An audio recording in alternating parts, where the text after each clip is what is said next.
Donald Trump is a threat to national security. He cannot be trusted to handle classified information appropriately. Situation 4. Trump illegally kept presidential records and classified documents.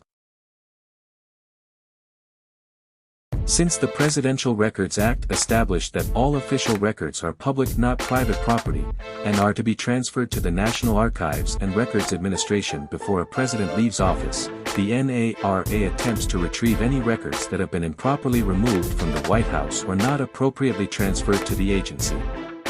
When it was discovered that some documents from the Trump administration, such as the letter from North Korean leader Kim Jong-un and the handwritten note left by President Barack Obama, were not in the archives, the ex-president and his lawyers were contacted to secure any missing materials. In January 2021, after months of negotiations, 15 boxes of presidential records were retrieved, and it was assumed that these were all of the documents that Trump had in his possession. The matter became more legally complex when it was discovered that among the materials there were more than 190 documents that were classified. The possession of classified materials without proper authorization is a serious crime. Therefore, the matter was referred to the Department of Justice, which led to an FBI investigation and the formation of a grand jury.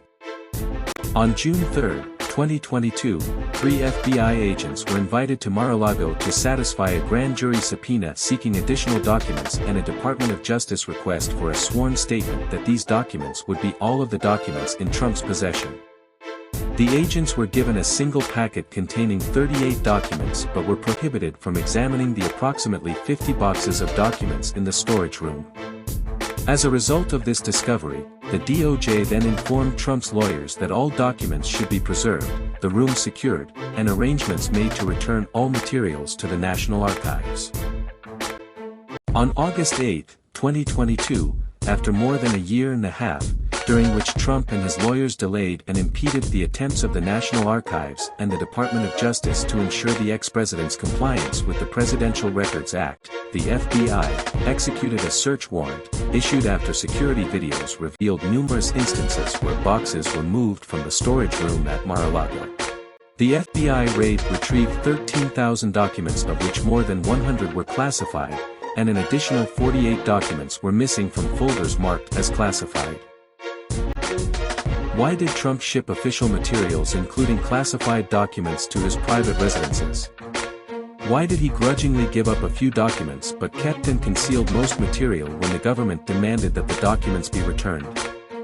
Was it simply the reflection of his pettiness, ego, contempt for the law, or desire to have mementos to show admirers? Or was the reason more dangerous and nefarious? Did he plan to sell information or pay off debts to foreign countries or exchange documents for preferential business access? Did he plan to blackmail political opponents or foreign leaders? Was it a coincidence that some Mar-a-Lago documents contain the names of U.S. intelligence assets and a significant number of U.S. spies and informants were killed or captured in 2021? Donald Trump has mishandled and potentially compromised classified information, illegally removed and retained government documents, and shown little regard for the legally required preservation of presidential records. Because of his disrespect for and careless management of presidential records and intelligence documents, Trump has demonstrated that he was, and would again be, a threat to U.S. national security.